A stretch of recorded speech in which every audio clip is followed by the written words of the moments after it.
नमस्कार, दोपहर समाचार में आपका स्वागत है।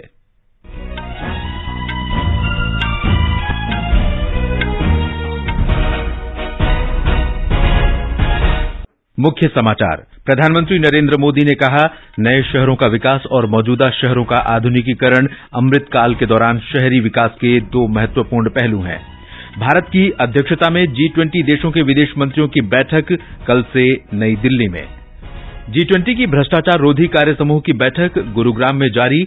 भारत ने कहा, मामलों के समयबद्ध निस्तारण के लिए द्विपक्षीय समन्वय से ज्यादा बहुपक्षीय कार्रवाई की आवश्यकता।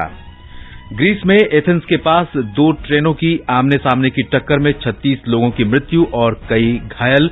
और इंदौर में ऑस्ट्रेलिया के साथ तीसरे टेस्ट मैच के पहले दिन भारत की पहली पारी 109 रन पर सिमटी।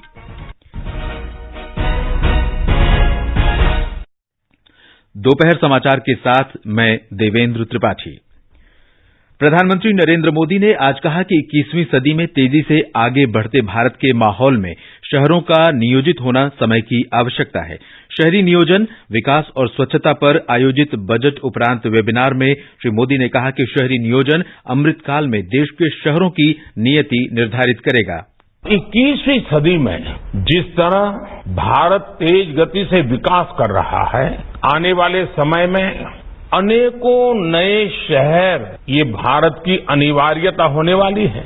ऐसे में भारत में अर्बन डेवलपमेंट के दो प्रमुख पक्ष हैं, नए शहरों का विकास और पुराने शहरों में पुरानी व्यवस्थाओं का आधुनिकीकरण। इसी विजन को सामने रखते हुए हमारी सरकार ने हर बजट में अर्बन डेवलपमेंट को बहुत महत्व दिया है। प्रधानमंत्री ने कहा कि इस वर्ष के बजट में शहरी विकास के मानदंडों के लिए 15,000 करोड़ रुपए के प्रोत्साहन की घोषणा की गई है और इससे नियोजित शहरीकरण को बढ़ावा मिलेगा। उन्होंने शहरी विकास में नियोजन और प्रशासन की महत्वपूर्ण भूमिका पर जोर दिया। श्री मोदी ने कहा कि स्थानिक नियोजन, परिवहन योजना और शहरों में मूल सुविधाओं के विकास पर विशेष ध्यान देना होगा। 2014 से पहले मेट्रो संपर्क का उल्लेख करते हुए श्री मोदी ने कहा कि मौजूदा सरकार अनेक शहरों में मेट्रो रेल परियोजनाओं पर काम कर रही है। हमारी सरकार ने कई शहरों में मेट्रो रेल पर काम किया है। आज हम मेट्रो नेटवर्क के मामले में कई देशों से आगे निकल चुके हैं। अब जरूरत है इस नेटवर्क को मजबूत करने की और फास्ट और लास्ट माइल कनेक्टिविटी उपलब्ध कराने की, और इसके लिए जरूरी है एफिशिएंट ट्रांसपोर्ट प्लानिंग की। शहरों में सड़कों का चौड़ीकरण हो, ग्रीन मोबिलिटी हो, एलिवेटेड रोड्स हो, जंक्शन इंप्रूवमेंट हो, इन सभी कंपोनेंट्स को ट्रांसपोर्ट प्लानिंग का हिस्सा बनाना ही होगा। प्रधानमंत्री ने कहा कि भारत चक्रीय अर्थव्यवस्था को शहरी नियोजन का प्रमुख स्तंभ बना रहा है। श्री मोदी ने कहा कि शहरों में बैटरी कचरे, बिजली कचरे, वाहन कचरे समेत विभिन्न प्रकार के कचरों को कंपोस्ट बनाने के लिए इस्तेमाल किया जा रहा है। आज वेस्ट की प्रोसेसिंग करके इन कूड़े के पहाड़ों से भी शहरों को मुक्त करने का काम किया जा रहा है। इसमें कई इंडस्ट्रीज के लिए रिसाइकलिंग और सर्कुलरिटी के ढेर सारे अवसर हैं। इस क्षेत्र में कई स्टार्टअप काफी अच्छा काम भी कर रहे हैं। हमें इन्हें सपोर्ट करने की जरूरत है। इंडस्ट्री को वेस्ट मैनेजमेंट के पूरे पोटेंशियल को इस्तेमाल करना चाहिए। G20 देशों के विदेश मंत्रियों की बैठक भारत की अध्यक्षता के अंतर्गत कल नई दिल्ली में आयोजित की जाएगी। विदेश सचिव विनय क्वात्रा ने बताया कि बैठक के दौरान विदेश मंत्री डॉक्टर एस जयशंकर 2 सत्रों की अध्यक्षता करेंगे। पहला सत्र बहुपक्षवाद और खाद्य एवं ऊर्जा से संबंधित मुद्दों पर फोकस करेगा, जबकि दूसरा सत्र आतंकवाद के प्रतिरोध और नशीली दवाओं, वैश्विक कौशल मैपिंग तथा वैश्विक प्रतिभा पूल पर केंद्रित होगा। One of them would focus on new and emerging threats. This would include, naturally, the challenges of countering terrorism, counter narcotics. On the more development-oriented considerations, that second session would also focus on global skill mapping, how the G20 can pool together its efforts to do global skill mapping, focus on global talent pool, and also the questions relating to humanitarian assistance and disaster risk reduction. Japan के विदेश मंत्री की बैठक में भाग नहीं लेने पर विदेश सचिव ने कहा कि भारत जापान के बीच वास्तविक सहयोग है। बैठक में भाग लेने के लिए विभिन्न देशों के विदेश मंत्री नई दिल्ली पहुंच गए हैं। चीन के विदेश मंत्री छिनगांग कल नई दिल्ली में G20 के विदेश मंत्रियों की बैठक में भाग लेंगे। मार्च 2022 के बाद से किसी चीनी नेता की यह पहली उच्च स्तरीय भारत यात्रा होगी। श्री छिन विदेश मंत्री एस जयशंकर के निमंत्रण पर बैठक में भाग लेंगे। ब्यौरा हमारे संवाददाता से। चीन के विदेश मंत्रालय ने कहा है कि G20 अंतर्राष्ट्रीय सहयोग का एक प्रमुख मंच है। चीनी विदेश मंत्रालय के प्रवक्ता ने सतत विकास के लिए एजेंडा 2030 को पूरा करने और चुनौतियों से निपटने के लिए देशों के बीच में अधिक सहयोग पर बल दिया। पिछले हफ्ते बीजिंग में भारत चीन सीमा मामलों पर परामर्श और समन्वय के लिए कार्यतंत्र की 26वीं बैठक में वार्ता हुई। विदेश मंत्रालय में संयुक्त सचिव पूर्वी एशिया शिल्पा कंबोले ने इस बैठक में भारतीय प्रतिनिधिमंडल का नेतृत्व किया। श्री अंबुले ने चीन के वरिष्ठ सीमा अधिकारियों और सहायक विदेश मंत्री हुआ चुनिंग के साथ भी मुलाकात की। विशेषज्ञों का मानना है कि भारत और चीन के बीच यह बैठक एक नई शुरुआत है और दोनों देशों के बीच अविश्वास को कम करने का एक अवसर भी है। आकाशवाणी समाचार के लिए बीजिंग से अंशुमान मिश्र। विदेश मंत्री डॉक्टर सुब्रमण्यम जयशंकर ने आज नई दिल्ली में ब्रिटेन के विदेश मंत्री जेम्स क्लेवर्ली के साथ द्विपक्षीय बैठक की। एक ट्वीट में विदेश मंत्री ने कहा कि उन्होंने भारत ब्रिटेन संबंधों में हुई प्रगति की समीक्षा की। दोनों नेताओं ने विशेष रूप से युवा पेशेवर योजना की शुरुआत पर चर्चा की।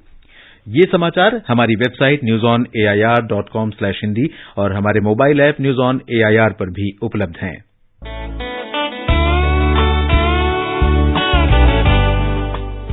Northeast Diary program, broadcast every Thursday at 5:30 p.m. brings very interesting and enchanting stories from the 8 Indian states of Northeast India.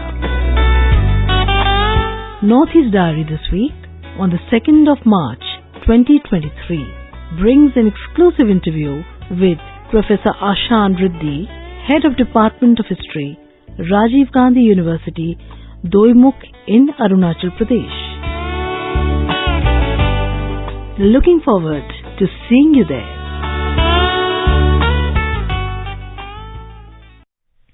दोपहर समाचार में आपका फिर स्वागत है। केंद्रीय मंत्री डॉक्टर जितेंद्र सिंह ने न्यायिक प्रक्रियाओं को सुचारू बनाने और मामलों के समयबद्ध निपटारे के लिए कुशल समन्वय की जरूरत पर जोर दिया है। उन्होंने कहा है कि द्विपक्षीय संबंधों के बजाय बहुपक्षीय कार्रवाई होनी चाहिए। आज गुरुग्राम में भ्रष्टाचार रोधी कार्य समूह की G20 की बैठक को संबोधित करते हुए डॉक्टर जितेंद्र सिंह ने कहा कि भारत अपराध से अर्जित आय और संपत्तियों को तेजी से जब्त करने की प्रणाली मजबूत कर रहा है और इससे अपराधियों को स्वदेश लौटने के लिए मजबूर होना पड़ेगा। श्री सिंह ने कहा कि सरकार ने 2018 के भगोड़े आर्थिक अपराधियों से संबंधित कानून लागू किया है। India, under the leadership of Prime Minister Modi, put in place a specialized legislation a few years back in the form of Fugitive Economic Offenders Act 2018.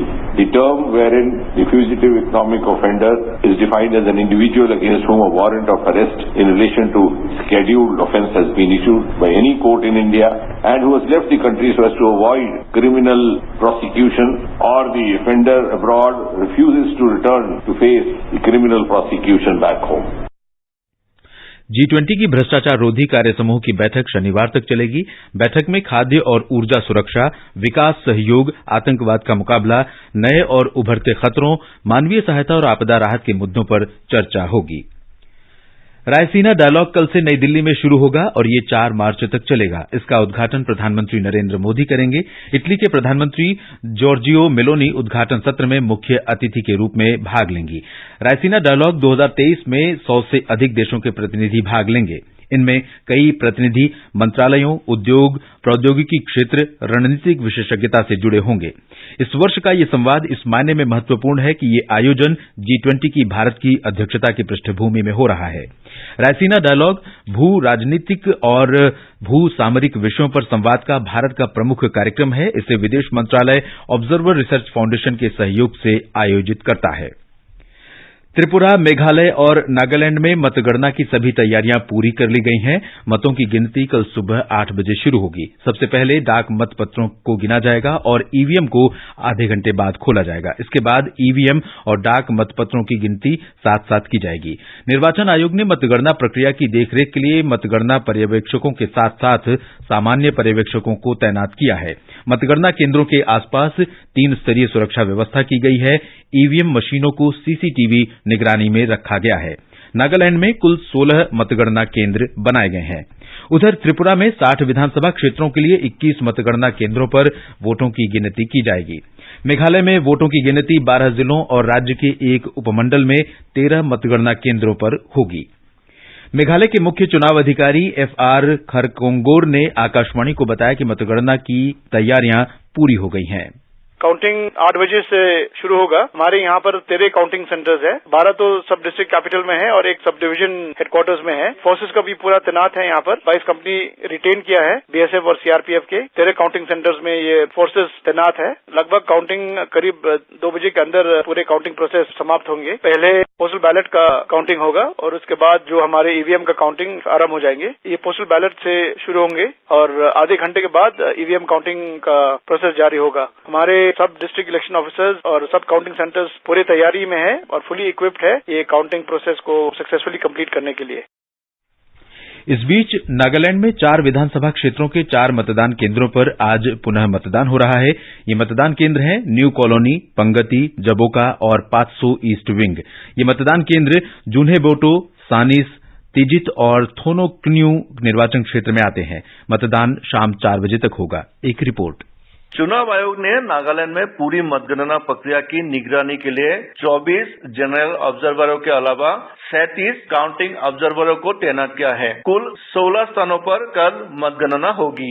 मतगणना केंद्रों के आसपास कड़ी सुरक्षा व्यवस्था की गई है। कल स्ट्रांग रूम खोला जाएगा और उम्मीदवार, रिटर्निंग ऑफिसर और पर्यवेक्षक की उपस्थिति में ईवीएम को मतगणना केंद्र पर लाया जाएगा। और केंद्रीय रसायन और उर्वरक मंत्री डॉक्टर मनसुख मांडविया ने फार्मा क्षेत्र में अनुसंधान पारिस्थितिकी को मजबूत बनाने के लिए सरकार की प्रतिबद्धता दोहराई है।